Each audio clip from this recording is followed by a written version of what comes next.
الحمد لله نحمده ونستعينه ونستغفره ونعوذ بالله من شرور أنفسنا ومن سيئات أعمالنا من يهده الله فلا مضل له ومن يضلل فلا هادي له وأشهد أن لا إله إلا الله وحده لا شريك له وأشهد أن محمدًا عبده ورسوله اللهم صل على محمد وعلى آل محمد كما صليت على إبراهيم وعلى آل إبراهيم إنك حميد مجيد اللهم بارك على محمد وعلى آل محمد كما باركت على إبراهيم وعلى آل إبراهيم في العالمين إنك حميد مجيد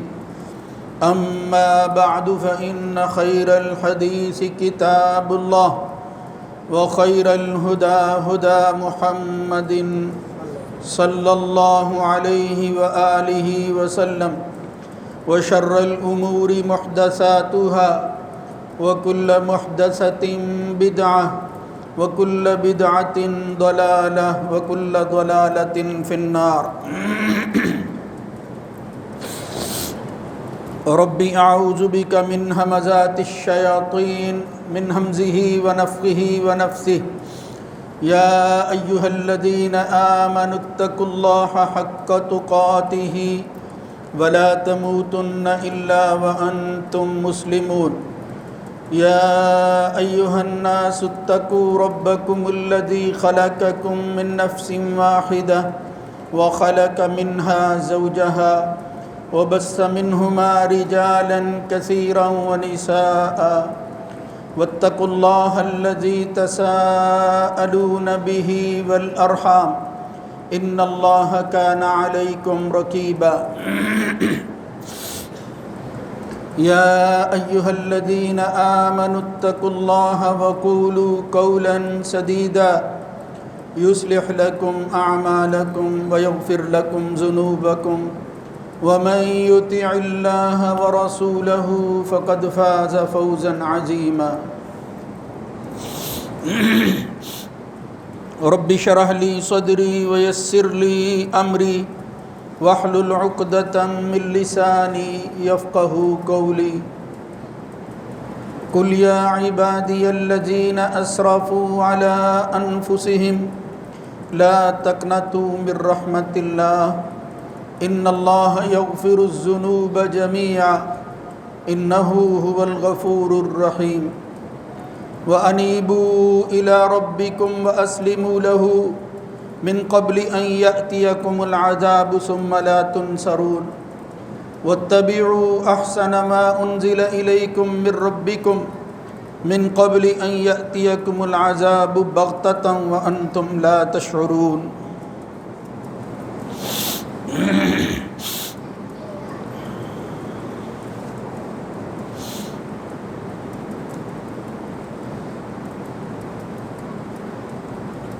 اے نبی صلی اللہ علیہ وسلم فرما دیجئے کہ میرے وہ بندوں جنہوں نے اپنی جانوں پر زیادتی کی ہے اللہ کی رحمت سے نا امید نہ ہو بلا شبہ اللہ تعالیٰ تمام گناہوں کو معاف کرنے والا ہے اور معاف کرنے کی طاقت رکھتا ہے وہی ہے جو دراصل گناہ معاف کرتا ہے اور رحمت فرماتا ہے اپنے رب کی طرف جھک جاؤ اور اسی کے لیے مطیع ہو جاؤ اس سے پہلے کہ تم پر عذاب آ جائے اور تمہاری کوئی مدد نہ کی جا سکے تابعداری کرو اور پیچھے چلو سب سے بہتر اور اچھی چیز کہ جو تمہارے رب کی طرف سے تم پر اتاری گئی ہے اس سے پہلے کہ عذاب اچانک نہ آ جائے اور تمہیں پتہ بھی نہ چل سکے۔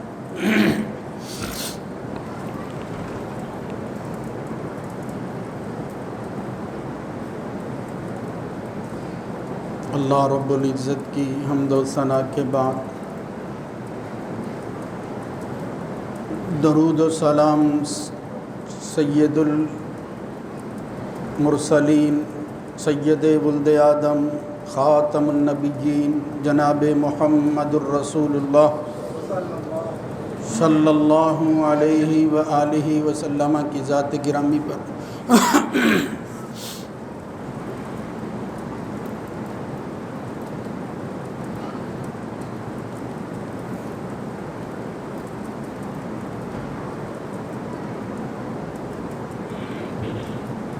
مومن انسان کی زندگی میں اتار چڑھاؤ آتا رہتا ہے، اور اگر یہ کہا جائے کہ یہ سلسلہ ہر انسان کے ساتھ ہے تو کوئی غلط بھی نہیں ہے، لیکن مومن کا رویہ کافر کے مقابلہ میں یکسر مختلف ہوتا ہے۔ یہ بات کئی دفعہ عرض کی گئی ہے کہ اس کی ساری زندگی اللہ ہی کے لیے ہوتی ہے اگر وہ اسلام اور ایمان کو سمجھ جائے۔ حالات کیسے بھی ہوں اس کو اللہ ہی کی طرف رجوع کرنا چاہیے، یہی اس کے اسلام اور ایمان کا تقاضا ہے۔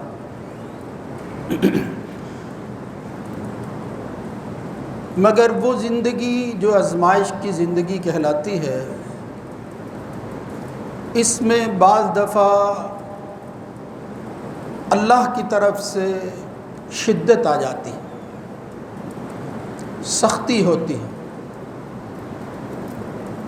لہذا کبھی بھی خواہش کے ساتھ ایسے حالات کا مطالبہ یا درخواست یا تمنا نہیں کرنی چاہیے کہ میں اس آزمائش میں کامیاب ہو کر اللہ کا قرب حاصل کروں، بلکہ اس کے مقابلہ کے اندر ایک شرعی اصطلاح قرآن و سنت سے معلوم ہوتی ہے۔ ہر حال میں بندے کو وہ طلب کرنی چاہیے، اسی کی دعا مانگنی چاہیے، اسی کی خواہش رکھنی چاہیے، اسی میں زندگی گزارنی چاہیے، وہ ہے عافیت کا طلب کرنا۔ عافیت ہم اپنی عام زبان کے اندر جس طرح کہتے ہیں اللہ خیر کرے،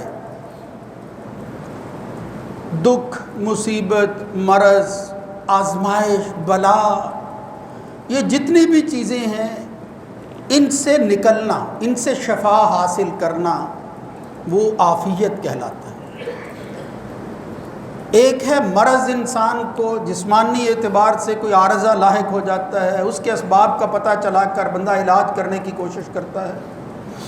یہ اس عافیت کا ایک حصہ ہے۔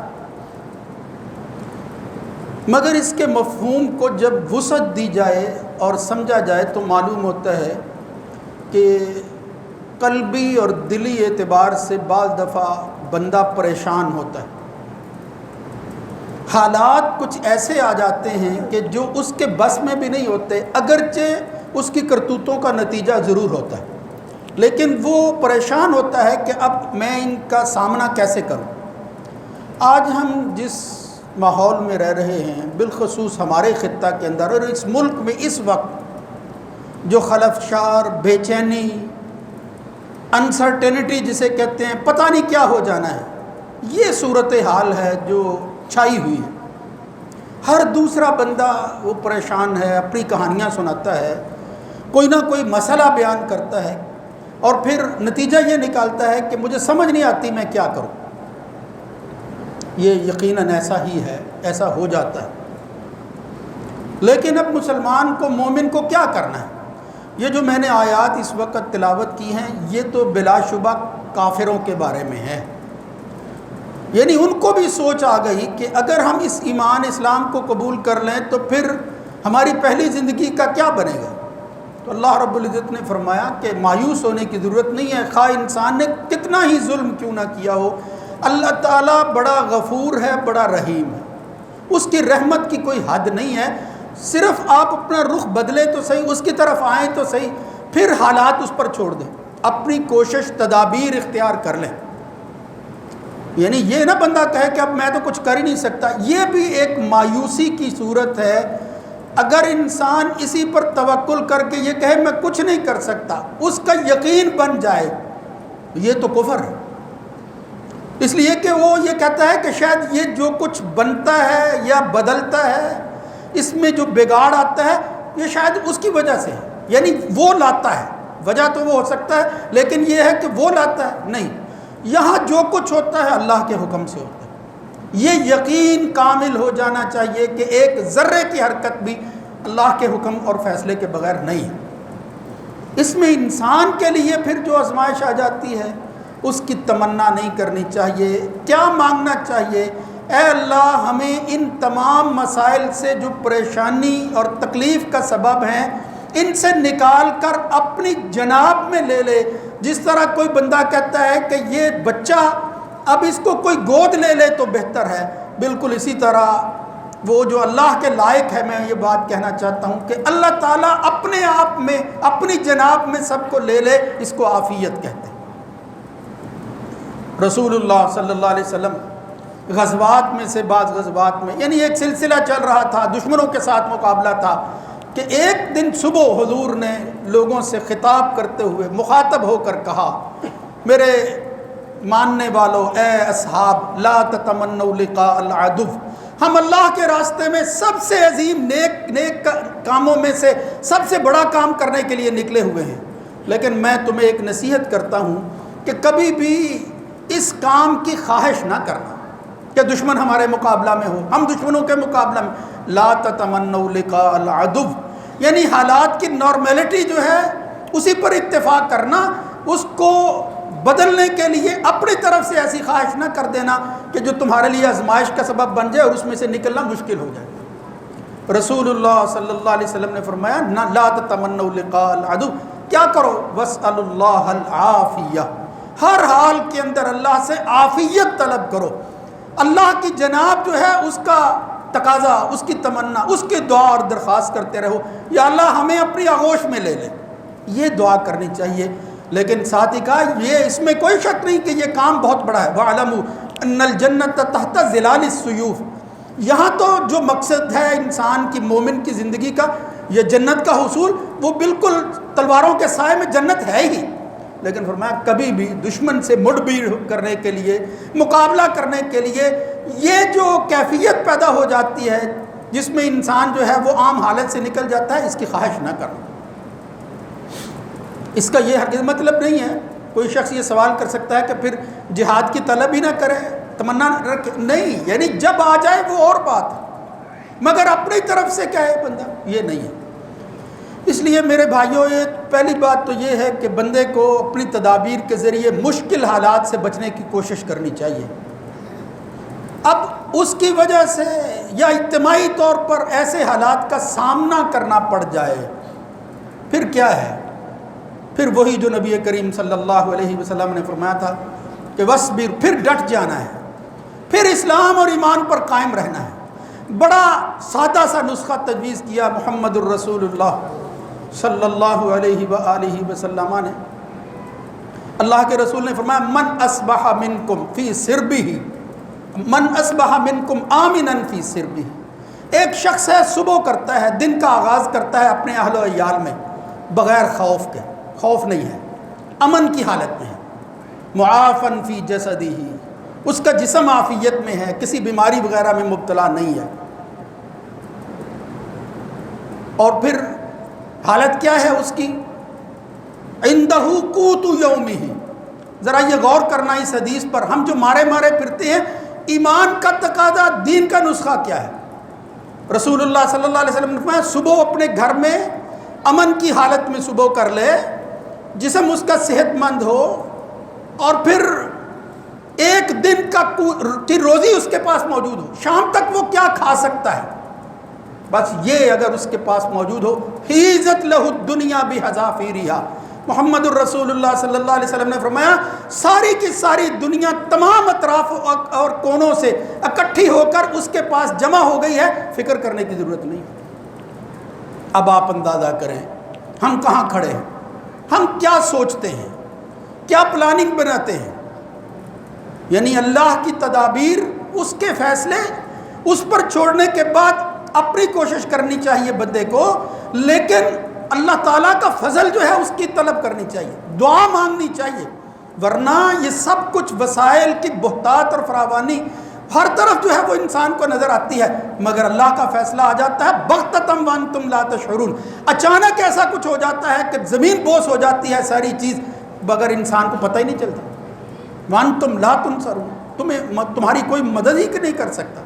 ہاں یہ دنیا میں ہوتا رہا،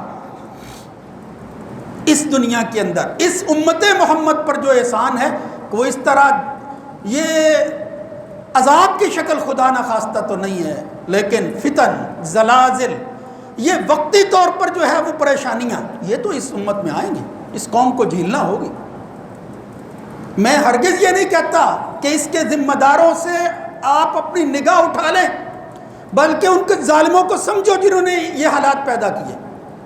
یہاں تک کیسے پہنچے ہم، کون کون جو ہے وہ اس کا ذمہ دار ہے، کتنا کتنا کس کا حصہ ہے، وہ اپنی جگہ پر اس کی کوشش ضرور کریں، مگر پھر بھی آخر کار ہم نے کہاں جانا ہے، رجوع کدھر کرنا ہے۔ محمد الرسول اللہ صلی اللہ علیہ وسلم کے پاس ایک شخص آیا، حضرت معاذ بن رفاعہ اور دوسرے صحابی بیان کرتے ہیں، بلکہ اس سے پہلے بھی حضرت ابوبکر صدیق رضی اللہ تعالیٰ عنہ کہتے ہیں رسول اللہ صلی اللہ علیہ وسلم نے فرمایا فَإِنَّ أَحَدًا صلی اللہ العافیہ، خطاب کرتے ہوئے ایک دن حضور نے کہا، اور وہاں یہ لفظ آتے ہیں کہ قام علی المنبر ثم بکا، اللہ کے رسول ممبر پر کھڑے ہیں، رونا شروع کر دی، رونے لگے، یعنی حالات اسی طرح کے ہوں گے، پریشانی ہوگی، لیکن اس وقت حضور نے کہا صلی اللہ العافیہ، اللہ سے عافیت مانگتے رہو، اللہ کی پناہ ڈھونڈتے رہو۔ فَإِنَّ أَحَدًا لَمْ يُؤْتَ بَعْدَ الْيَقِينِ خَيْرًا مِنَ الْعَافِيَةِ، جس کو یہ اللہ کی پناہ اور عافیت مل گئی، یقین یعنی ایمان کے بعد اس سے خیر اور بہتر والی کوئی چیز نہیں۔ اللہ کا بندہ ہو جائے، یا بندے کو اللہ اپنے ہاتھ میں لے لے کہ اب فکر کی ضرورت نہیں ہے، یہ دل کا سکون، یہ اطمینان قلب، یہ رخ، یہ ایمان کی وجہ سے نصیب ہوتا ہے، کچھ اللہ کی توفیق اور مہربانی سے حاصل ہوتا ہے۔ اگر انسان خود اپنے ہی فیصلے اور اسی میں جو ہے وہ لگا رہے، پھر یہ اطمینان ملنے والا نہیں ہے، یہ عافیت جو ہے وہ چھن جاتی ہے۔ تو میں عرض کر رہا تھا کہ ایک شخص آیا، کوئی شخص اور بھی نہیں تھا، دوسری روایتوں میں آتا خود حضور کے چچا تھے، آ کر پوچھتے ہیں یا رسول اللہ ای الدعاء افضل، میں اللہ سے کیا مانگوں جو افضل ترین ہو۔ محمد الرسول اللہ صلی اللہ علیہ وسلم نے فرمایا اللہ سے صلی اللہ العافیت فی الدنیا والآخرہ، یا کہیں آتا ہے صلی اللہ العافیت والمعافات فی الدنیا، اللہ سے عافیت مانگو، اللہ کی خیر مانگو، خیر کی طلب جو ہے وہ کرتے رہو۔ یعنی جس طرح حضرت یہ امام ابن قیم کہتے ہیں کہ یہ تین لفظ ہیں، کہیں عافیت ہے، کہیں عفو ہے، کہیں معافات ہے، یعنی ایک ہی مادے سے نکلے ہوئے۔ اس کا مطلب کیا ہے؟ ازالت تتضمن هذه الثلاثه تتضمن ازالت الشرور الماضیہ بالعافیہ، والحاضرات تتضمن الثلاثه ازالت الشرور بالماضیہ بالعفو، والحاضرات بالعافیہ، والمستقبلۃ بالمعافات۔ یعنی وہ کہتے ہیں کہ اگر یہ شر آ جائے زندگی میں، خیر ختم ہونا شروع ہو جائے، تو ان کے ازالے کے لیے اگر ماضی کا کوئی معاملہ ہو تو عفو طلب کرنی چاہیے۔ جس طرح حضرت عائشہ نے وہ لیلۃ القدر کی رات کے بارے میں کہا تو حضور نے فرمایا عفو مانگو اللہ سے۔ اگر حاضر کا معاملہ ہو، بالکل یہاں جس طرح حاضر کا معاملہ ہے، تو پھر عافیت مانگو، یا اللہ عافیت عطا فرما۔ اور اگر مستقبل کا معاملہ ہو تو پھر کہتے ہیں معافات، یا اللہ مجھے جس کا سامنا کرنا پڑتا ہے، مقابلہ کرنا پڑے گا، وہ معافات جو ہے وہ، یعنی ہر حال کے اندر تیری پناہ، تیری جو ہے وہ خیر، تجھ سے ہی بلائی، یہ شر جتنی ہے ان کا ازالہ ہو جانا چاہیے۔ تو یہ فرمایا نبی کریم صلی اللہ علیہ وسلم نے اس شخص سے، جب آئے حضرت عباس، کہا عافیت مانگو۔ دوسرے دن آئے، پھر وہی سوال کیا، حضور نے وہی جواب دیا۔ تیسرے دن آئے، پھر کہا فَإِذَا عُوتِيتَ، جب تجھے یہ عافیت جو ہے العافیت فی الدنیا والآخرہ یہ دے دی جائے، فقط افلحت، جس بندے کو اللہ عافیت میں لے لے وہ تو کامیاب ہو گیا۔ اس کی فلاح اسی کے اندر ہے کہ اللہ نے اس کو اپنے ہاتھ میں لے لیا ہے، اب گھبرانے والی بات نہیں۔ اس لیے میرے بھائیوں، یہ کوئی ایک دو خطبے کے اندر کہی جانے والی بات نہیں ہے، ایک تسلسل ہے، لیکن میں نے پریشان حال لوگوں کی پریشانی دیکھی، خود اس میں مبتلا ہوتے ہوئے اپنے آپ کو پایا، تو میں نے کہا کہ آگاہ کرنا چاہیے کہ ایسی حالت کے اندر بندے کو کیا کرنا چاہیے۔ آخر بندہ کیا کر سکتا ہے؟ کچھ نہیں کر سکتا، اللہ کے سامنے ہاتھ تو اٹھا سکتا ہے، اس سے کہہ تو سکتا ہے صبح کے وقت، جس طرح ایک صحابی سے کہتے ہیں دوسرے کہ میں نے دیکھا تم ہر وقت یہی پڑھتے ہو صبح کے وقت۔ انہوں نے کہا میں نے اللہ کے رسول سے سنا تھا، جب ان کی صبح ہوتی تھی وہ یہی کہتے تھے، اللہم عافنی فی بدنی، اللہم عافنی فی سمعی، اللہم عافنی فی بصری، یا اللہ میرے بدن کو، میری سماعت کو، میری بصارت کو اے اللہ اپنی عافیت میں لے لے، ڈھانپ لے مالک۔ میں تجھ سے سوال کرتا ہوں، آگے 3 دفعہ صبح و شام آدمی یہ پڑھے، کوئی مشکل نہیں ہے، اللہم عافنی فی بدنی فی سمعی وفی بصری، کیا مشکل ہے میرے بھائیو؟ صبح و شام پڑھے۔ آگے آتا ہے رسول اللہ صلی اللہ علیہ وسلم کہتے ہیں، اللہم انی اسألک العفو والمعافاة فی الدنیا والآخرہ، اللہم انی اسألک العفو والعافیۃ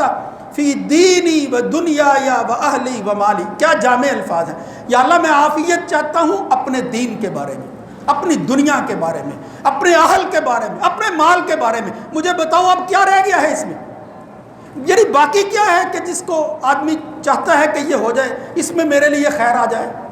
فی دینی و دنیای و اہلی و مالی، اللہم استر عوراتی و آمر روعاتی، اللہم احفظنی من بین یدی و من خلفی وعن یمینی وعن شمالی ومن فوقی واعوذ بک ان اغتال من تحتی۔ کوئی کسر نہیں ہے میرے بھائی، ترجمہ پڑھو، دیکھو محمد الرسول اللہ صلی اللہ علیہ وسلم کیا فرما رہے ہیں۔ ایک دوسری حدیث کے اندر آتا ہے حضور جن چیزوں سے پناہ مانگتے اس میں سے ایک یہ تھی، اللہم انی اعوذ بک من زوال نعمتک، یہ جو نعمتیں چھن جاتی ہیں ان کو زوال آ جاتا ہے، مشکل بہت ہوتا ہے، یا اللہ میں اس سے پناہ مانگتا ہوں، میں تیری پناہ ڈھونڈتا ہوں، میری نعمتوں کو چھیننا نہ۔